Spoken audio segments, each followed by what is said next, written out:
আকৃতি পড়ে যাবি। দিদিমণি 10 বছর হলো আমার কোনো বাচ্চা হচ্ছে না। 10 বছর মানে 10,000 টাকা লাগবে। আমি আপনাকে 20,000 টাকা দেবো। ঠিক আছে। এই কি গো, ভেতরে চলো। তুমি দিদিমণির মেয়ে? হ্যাঁ। সবকিছু ঠিকঠাক হয় তো? প্রতি মাসে। এই সবিতা, পেশেন্টকে নিয়ে চেম্বারে ঢোক। আসুন। মা আমিও ডাক্তারি শিখবো। না না আকৃতি, এই ঘরে আমি কাউকে ঢুকতে দেই না। চিকিৎসার সময় চেম্বারে কাজের মাসি ছাড়া তোর মা কাউকে ঢুকতে দেয় না আকৃতি। দিদিমণি বাড়িতে আছেন? বাবা বাবা দেখো বাচ্চাটা তোমার মতন দেখতে। কি জানি তোর মা কি চিকিৎসা করছে, সব বাচ্চা কেন আমার মতো দেখতে হচ্ছে।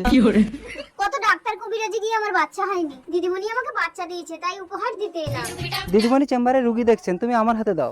বাবা হ্যাঁ, মেয়ের পেছনে রাখবি না, মার খাবি। আমি তোর বাবা না নুনু, চলে আয়। 15 বছর পর। জানেন জানা বাবা। মেয়েকে আমার পছন্দ হয়েছে। মা আমি ছেলের সাথে একটু পার্সোনাল কথা বলতে চাই। আকৃতি, তোরা এই ঘরে ঢুকে কথা বল। ওই